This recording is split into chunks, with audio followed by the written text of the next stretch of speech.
বাংলাদেশের ফুটবল ভক্তরা এই মুহূর্তে ভাবতেও পারেনি ফারহান আলী ওয়াহিদ ঠিক ২১ বছরেরও কম যখন তার বয়স তখন খেলতে রাজি হয়ে যাবেন বাংলাদেশ দলে। এত বড় একজন সুপারস্টার যিনি রানিং সিজনেও ৩১ ম্যাচে ২১ গোল অ্যাসিস্ট করেছেন। চিন্তা করা যায় তেমন একজন ফরওয়ার্ড খেলবেন বাংলাদেশ জাতীয় দলে। সেই ফারহান আলী ওয়াহিদকে নিয়ে আলোচনা করব। আমার সঙ্গে আছেন জাহিদ হাসান এমিলি, বাংলাদেশ জাতীয় ফুটবল দলের সাবেক অধিনায়ক। এমিলি, আপনাকে স্বাগত জানাচ্ছি খেলা জুড়ে। ধন্যবাদ। আচ্ছা, গতকাল যখন ফাহাদ করিম ডিক্লেয়ার করলো, নিশ্চয়ই আপনিও দেখেছেন, এবং আপনার কাছে কি একটু অবিশ্বাস্য লেগেছিল কিনা যখন প্রথম ডিক্লেয়ার শুনলেন যে ফারহান আলী ওয়াহিদ রাজি হয়ে গেছে এবং ঈদের পরই তার পাসপোর্টের কাজ শুরু হয়ে যাবে? টু বি অনেস্ট, কিছুটা সারপ্রাইজড হয়েছে এই কারণে, কারণ ফুলহাম আন্ডার-21 এর মেইন টিমের প্লেয়ার এবং তার বেস্ট প্লেয়ার এবং তার কেরিয়ার যেভাবে রিবিল্ড হচ্ছে, তো সেই জায়গা থেকে আমার কাছে মনে হয়েছে যে সে হয়তো আরও কিছু সময় নিতে পারতো ইংল্যান্ড জাতীয় দলের ক্ষেত্রে, সেখানে খেলতে চাইতো আর কি।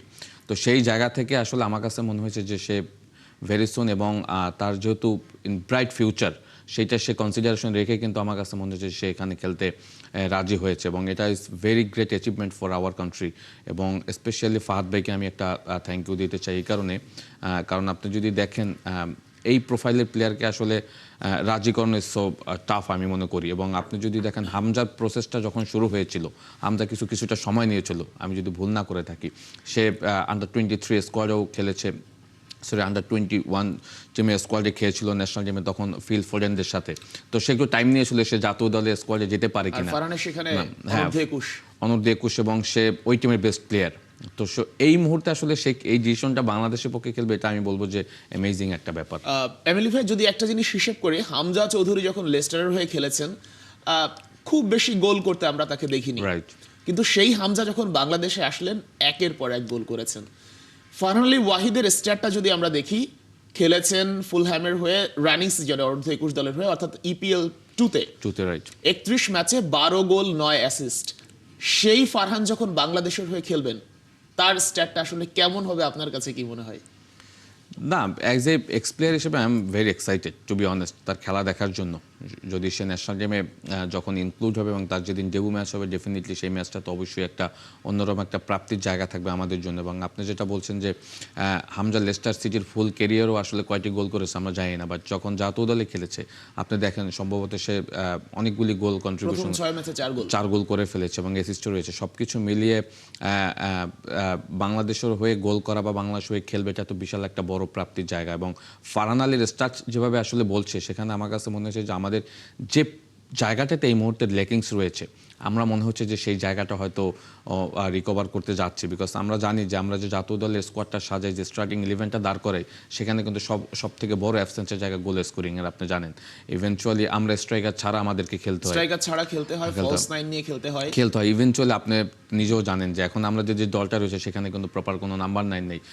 যদিও Farhan Ali is not proper number 9, but wing A striker, এবং তার সে গোল করার যে ক্যাপাবিলিটি রয়েছে সেগুলি কিন্তু সে জানে। গোল করার অ্যাবিলিটি আছে, তার ড্রিবলিং ভালো, স্পিড ভালো, তার অ্যাসিস্ট করার অ্যাবিলিটি রয়েছে। এবং যে প্রোফাইলের প্লেয়ার আমি দেখছি ফারহান আলীকে, টু বি অনেস্ট এটা আমাদের জন্য বিশাল একটা পাওয়া হবে। এবং আমার কাছে মনে হয় যে ফারহান আলীকে ম্যানেজ করা বা ফারহান এই মুহূর্তে আসলে বাংলা জাতীয় দলে খেলবে, এইটা তার ডিসিশনের অন্যতম হয়তো কনসিডারেশন হতে পারে হামজা দেওয়ান চৌধুরী, ডেফিনেটলি। বিকজ হামজা খেলার পরে দেখবেন যে আমাদের যত প্রবাসী প্লেয়ার আছে বাংলাদেশি বংশোদ্ভূত, সবাই কিন্তু আসলে বাংলাদেশে খেলার জন্য বিশাল আগ্রহ প্রকাশ করছে। এটা তো আসলে মানতেই হবে, যখন আসলে জামাল ভুঁইয়া এসেছিলেন তখন শুরুটা হয়েছিল, আর হামজা যখন আসলেন তখন জোয়ারটা শুরু হলো, রাইট।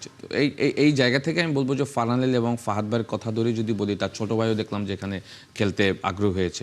সো এইটা তো অবশ্যই আমাদের জাতীয় দল কিন্তু দিন দিন স্ট্রং হচ্ছে, এবং সেই স্ট্রংয়ের জায়গাটা কিন্তু আরও আমার কাছে মনে হয় যে ফারহান আলী আরও বেশি মাত্রা যোগ করবে। যেহেতু তার পাসপোর্টের কাজ যদি ঈদের পরে শুরু হয়ে যায়, দ্যাট মিনস সে নেক্সট যে উইন্ডো রয়েছে সেপ্টেম্বরে, সেখানে হয়তো আপনি তাকে পেতে পারেন, বা সেখানেও যদি না পান আপনি নভেম্বর আপনার সাফ ফুটবল রয়েছে, সাফ ফুটবল থেকে সে স্টার্ট করবে। সো আমি বলবো যে প্লেয়ার আপনি প্রবাসী প্লেয়ার নেন, আমার কোনো প্রবলেম নেই, বাট আমাদের যে পজিশনের একটা প্লেয়ার দরকার ছিল, টু বি অনেস্ট, ওই এক্স্যাক্টলি। কারণ আপনি দেখবেন যে আমরা যখন অ্যাটাকটা বিল্ড আপ করি, মিডফিল্ড পর্যন্ত আমাদের খেলাটা ঠিকঠাক থাকে, বাট যখন আমরা রাইট সাইডে রাকিবের দৌড়টাও ভালো থাকে, রাকিব ইভেনচুয়ালি ফাহিমও ভালো করে, বা ফাহামিদুল, যারাই উইং স্ট্রাইকার খেলে তারা সবাই ভালো করে, but proper Scoring ability. Scoring এর যে জায়গাটা যাকে মানে যে সময় থাকার কথা সেই জায়গাটা কিন্তু অ্যাবসেন্স থাকে।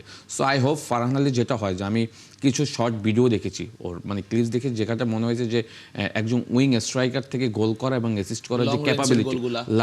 রাইট। সো এই ক্যাপাবিলিটিগুলি তার সব রয়েছে, যেটা আপনি দেখবেন যে এই মুহূর্তে বিশ্বের যত বড় বড় ক্লাবগুলি আছে তাদের মেইন প্যাটার্নে খেলাটা থাকে কিন্তু উইং বেস ফুটবল। আপনি যদি বায়ার্ন মিউনিখের খেলা দেখবেন, যেমন ওলিস এবং লুইস দিয়াস দুই পাশ থেকে ইভেন দুজন ফ্রান্সকে আমরা এই ওয়ার্ল্ড কাপে এই সেম জিনিস দেখতে পারবো, সেম জিনিস দেখতে পাবেন। স্পেনও একই কাজ করবে। সুতরাং এখন কিন্তু খেলার সিস্টেমটা অনেক চেঞ্জ হয়ে গেছে আশিক ভাই। আপনি যদি দেখেন ম্যাক্সিমাম গোলগুলি কিন্তু আসলে উইং থেকে ইনভার্টেড রান করে, কিন্তু ওখান থেকে কিন্তু আপনি দেখবেন যে যাদের যে ফুটে স্ট্রং সেখান থেকে কিন্তু তারা শুট করে গোল করে। সুতরাং ফারহান আলীর আমি যে স্টারটা দেখলাম, তার ভিডিও ক্লিপসগুলি দেখলাম, সেখানে আমার কাছে মনে হচ্ছে যে say that kind of player.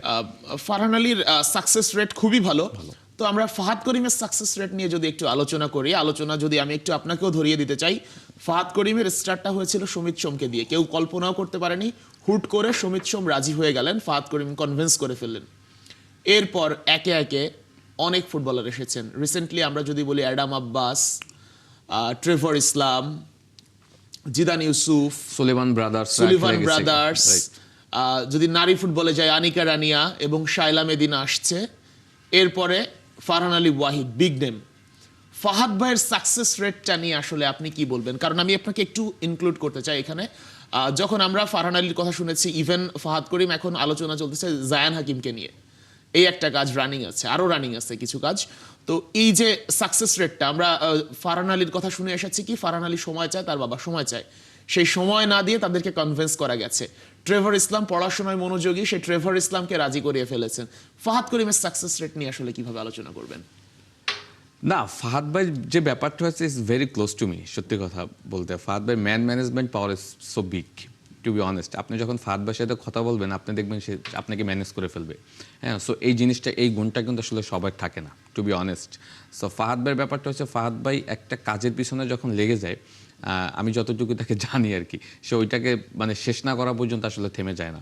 So যেটা হয়েছে যে অরিজিন প্লেয়ারদেরকে আসলে ম্যানেজ করা কিন্তু সো টাফ। তারা কিন্তু অনেক কিছু চিন্তা করে, নিশ্চয়তা চায়, অনেক কিছু চিন্তা করে ইন ফিউচার, তাদের কেরিয়ার, তাদের ফাইন্যান্সিয়াল ব্যাকগ্রাউন্ড সব কিছু মিলেই কিন্তু তারা একটা ডিসিশন আসে। স্পেশালি যারা হাই প্রোফাইল বা যাদের ইন ফিউচার, যাদের খুব ভালো ব্রাইট ফিউচার, তাদের ম্যানেজ করা কিন্তু সো টাফ। আপনি যেটা বলেন, সমীর সোম থেকে শুরু করে লাস্ট আপনার আর রায়হানের কথা আমরা যদি, ট্রেভর ইসলাম, অ্যাডাম আব্বাস সবার কথাই যদি বলি, মানে এটা আমি বলবো যে ম্যানেজ করাটা ইজ সো টাফ। এবং সে কিন্তু যেটা বলছে, লাস্ট যেটা দেখলাম যে সে অনেকক্ষণ মিটিং করেছে, 40 to 45 মিনিটস মিটিং করার পর কনভিন্স করেছে। সো আমি বলবো যে এটা অ্যামেজিং।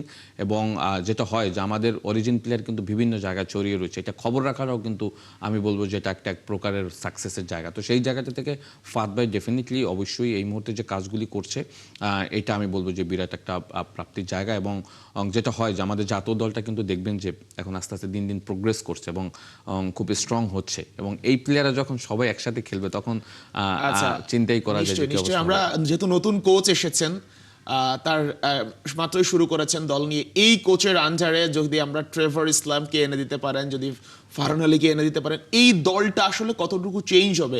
এক হামজা আসার পর যে চেঞ্জটা হয়েছে, তারা ইনক্লুড হলে কেমন চেঞ্জ হবে বলে আপনার কাছে মনে হচ্ছে? না, ডেফিনেটলি চেঞ্জ তো অলরেডি হয়ে গিয়েছে। আপনি যদি দেখেন ইন্টারন্যাশনাল এরিনাতে কিন্তু আমাদের এখন বিশাল একটা ইম্প্যাক্ট পড়েছে, যার কারণে যদি একটা এক্সাম্পলই দিই, দেখেন আমরা যে কোচ নিয়োগের প্রসেসটাতে যদি আপনি দেখেন, সেখানে কত কোচ সিভি দিয়েছে। এটা তো আসলে আমাদের 182 নাম্বার দল র্যাঙ্কিংয়ে, আমরা ফুটবলে একদম শেষের দিকের দল। তারপর আমরা যখন কোচ নিয়োগের প্রক্রিয়াটা শুরু করেছিলাম, আপনি দেখবেন যে কত হাই প্রোফাইল কোচের এখানে কাজ করার জন্য আগ্রহ দেখিয়েছে। ডেফিনেটলি ইন্টারন্যাশনাল জায়গাতে আমরা ভালো করছি দেখেই কিন্তু কোচের আগ্রহ বেড়েছে। এবং স্পেশালি হামজা আসার পরে তো ডেফিনেটলি একটা বড় ইম্প্যাক্ট পড়েছে জাতীয় দলের ক্ষেত্রে। তো সেই জায়গাতে যদি ফারহান আলী, তারপর ট্রেভর ইসলাম এরা আসার পরে, তো আমি বলবো যে জাতীয় দলটা আসলে অনেক স্ট্রং হবে। এবং ইন ফিউচার আমার কাছে মনে হয় যে আপকামিং আমাদের যে এশিয়ান কাপ কোয়ালিফাই ম্যাচ রয়েছে আফটার ওয়ার্ল্ড কাপ, সেইখানে দেখবেন যে এই প্লেয়ারদেরকে নিয়ে যখন আপনি স্কোয়াডটা সাজাতে পারবেন, ডেফিনেটলি আমাদের দলটা অনেক ভালো। আচ্ছা এমিলি ভাই, মানুষ যখন বেশি পায় তখন লোভটাও আসলে বাড়ে, আমাদের লোভটাও মনে হয় একটু বাড়ানো উচিত। তো সেই জায়গাতে ফারহান আলী ওয়াহিদ যখন রাজি হয়ে গেলেন, এইবার কি ফাহাদ করিম কাভান সুলিভানের দিকে হাত বাড়াবেন কিনা, কিংবা ওইটা নিয়ে চেষ্টা করবেন কিনা, আপনার কাছে কি মনে হয়? না, কাবান এবং কুইন তাদের সাথে কিন্তু আমার যতটুকু জানি, ফাহাদ ভাই অলরেডি একটা মানে প্রথমে ডিসকাশন করেছিল, but they are waiting for USA national team to be honest. এবং তারা কিন্তু ওই যে এবার স্কোয়াড যে দিয়েছিল 60 জনের স্কোয়াডের ভিতরে কিন্তু ছিল আপনার কাছে কি মনে হয় ফাহাদ করিমের কনভিন্সিং পাওয়ার দিয়ে তাদেরকে রাজি করানো সম্ভব কিনা? অবশ্যই সম্ভব। এবং ফারহান আলীকে সেভাবে সে ম্যানেজ করেছে, আই হোপ সে আসলে দুই সুলেমান, কুইন সুলেমান এবং কাভান সুলেমানকে আই থিঙ্ক সে ম্যানেজ করে ফেলবে। এবং সেটা যদি ম্যানেজ করতে পারে এটা তো আসলে আমরা জানি যে আমাদের দলটা আসলে কোন অবস্থায় যাবে। এবং আমি চাই যে এরা আমাদের দেশে খেলুক, এবং আমি চাই আমাদের দলটা ভেরি সুন একটা ভালো অবস্থায় চলে যাক। আচ্ছা, যে কথাটা বলছিলাম আসলে যদি আসলে কাভান আসে, কুইন আসে, সেটা তো আসলে পরের বিষয়। ফারহান অ্যাড হওয়ার পর, হামজা অ্যাড হওয়ার পর আমরা দেখেছি ইন্ডিয়ার সাথে আপনারা যখন খেলেছেন তখন পার্থক্যটা আপনারা দেখেছেন। রিসেন্টলি হামজা অ্যাড হওয়ার পর পার্থক্যটা দেখেছেন। ফারহান অ্যাড হলে পার্থক্যটা আসলে কেমন হবে ফারহান ট্রেভার, আর এরপরে যদি কুইন কাভান চলে আসে, মানে ইন্ডিয়া বাংলাদেশ দলের মধ্যে পার্থক্যটা কেমন থাকবে? না, আপনি যে নামগুলি বলছেন তারা যদি সবাই ইনক্লুড হয়ে যায় তখন তো আসলে আমরা সাফের দল থাকবো না। হ্যাঁ, সাফে যে আপনি ইন্ডিয়া মালদ্বীপের সাথে আমাদের যে এখনো যে কম্পিটিশনটা হয় সেটা আর থাকবে না। আমরা মনে হয় আমরা আসিয়ান কান্ট্রি যে দেশগুলি রয়েছে লাইক থাইল্যান্ড, সিঙ্গাপুর, মালয়েশিয়া, আমার মনে হয় যে আমরা ওই ক্যাটাগরির দলগুলির ভিতরে ঢুকে যাব। এরপরে কিন্তু আমাদের মেন টার্গেট হয়ে যাবে Asia cup, to be honest. এরপর ওয়ার্ল্ড কাপের জন্য আমরা প্রিপারেশন নিতে পারবো। সুতরাং আপনি কাভান সুলেভান, কুইন সুলেভান এবং ফারহান আলী এদের দলের inclusion at the same time বর্তমান যে স্কোয়াড আছে তখন দেখবেন কিন্তু একটা ব্যালেন্স দল হয়ে যাবে, যেটা কিনা নিয়ে আপনি ইন ফিউচার সব জায়গাতে কিন্তু কম্পিটিশন করতে পারবেন। আচ্ছা, বাংলাদেশের কি আসলে সাফ থেকে এখন বের হয়ে যাওয়া উচিত কিনা আপনার কাছে আসলে যদি কনক্রিট অ্যান্সার চাই? আমি এটা আপনাদের এখানে বেশ কয়েকবার বলেছি যে আপনি সাফের থেকে তো বের হতে পারবেন না, থাকেন সাফে, বাট আপনাকে এখন মেইন টার্গেট নিতে হবে আসিয়ানে, যেটা ইন্ডিয়া দেখবেন নেক্সট যে আসিয়ান কাপ টুর্নামেন্ট আছে সেখানে তারা খেলবে। সো আমিও ধরে নিয়েছিলাম যে বাংলাদেশ স্পেশালি আমাদের বিএফএ প্রেসিডেন্টের সাথে দেখবেন কিন্তু থাইল্যান্ড ফুটবল ফেডারেশন বা আসিয়ান কান্ট্রি দেশগুলির সাথে বেশ ভালো একটা সম্পর্ক রয়েছে। এবং আই হোপ, এবং আমি হ্যাভ টু রিকোয়েস্ট টু তাবিদ ভাই যে আসিয়ানের সাথে যত কুইক আপনি কানেক্ট করে ওই দেশগুলির সাথে আপনি ইনক্লুড হয়ে যাবেন তত কিন্তু আপনার জাতীয় দলে স্ট্রং হবে। বিকজ এখনও কিন্তু আমরা আসিয়ানের সাথে আমাদের একটা বড় ডিফারেন্স রয়েছে। এটা এই কারণে বললাম, আপনি যদি লাস্ট ম্যাচটা দেখেন এগেনস্ট ভিয়েতনাম, সেখানে কিন্তু আমরা বেশ ভালো করতে পারিনি। ইভেনচুয়ালি আমাদের যে গ্রুপে যে দলগুলি ছিল তার দুইটাই ছিল কিন্তু আসিয়ানের দল, হংকং এবং সিঙ্গাপুর। সুতরাং আপনি যদি আসিয়ান কান্ট্রির সাথে যদি কানেক্টেড হয়ে যেতে পারেন, ওদের সাথে যদি টুর্নামেন্টে বেশি বেশি পার্টিসিপেট করতে পারেন, ফ্রেন্ডলি ম্যাচগুলি যদি আপনি ওদের সাথে অ্যারেঞ্জ করতে পারেন, তখন কিন্তু আপনার জন্য খুব সহজ হবে, খুব কুইক হবে র্যাঙ্কিংটা বড় করা এবং অ্যাট দ্য সেম টাইম আপনার জাতীয় দলটার পাইপলাইনটা স্ট্রং করা। আচ্ছা এমিলি ভাই, আমরা জাতীয় দল বাংলাদেশ নিয়ে অনেক আলোচনা করেছি। আমরা সামনে ওয়ার্ল্ড কাপ আর্জেন্টিনা নিয়ে একটু আলোচনা করতে চাই। লিওনেল স্কালোনি মাস্টার মাইন্ড, সবাই স্কোয়াড দিয়ে দিচ্ছেন, প্রতি রাতেই স্কোয়াড প্রকাশ পাচ্ছে। স্কালোনি এর মধ্যে স্কোয়াড আরো বড় করতেছে, 30 জন 32 জন নিয়ে ফ্রেন্ডলি ম্যাচগুলো প্রস্তুতি ম্যাচগুলো খেলবেন। স্কালোনির মাথার মধ্যে আসলে কি ঘটছে আপনার কাছে মনে হয়? এই মুহূর্তে যদি আপনি আমাকে এক কথায় বলেন, ইন্টারন্যাশনাল এরিনাতে স্কালোনি হলো সব থেকে টপ ক্লাস কোচ, এবং আমাকে যদি বলেন একদম র্যাঙ্কিং থেকে 1 নাম্বার কোচ। এই কারণে বললাম বিকজ তার হিস্ট্রিটা দেখেন। সে যখন আর্জেন্টিনা জাতীয় দলের কোচ হয় তার আগে কিন্তু আর্জেন্টিনা জাতীয় দলের খুব একটা স্ট্রাগল পিরিয়ড চলছিল, রাইট? তো ওই সময়টা দেখেন, ব্যাক টু ব্যাক 2টা Copa America world cup champion করেছে সে স্কলোনি। সুতরাং তার ভিতরে যে আপনি যেটা বলছেন আপনার কোশ্চেনটা ধরবে, তার মাথার ভিতরে কি ঘুরছে এটা আপনি বলতে পারবো না।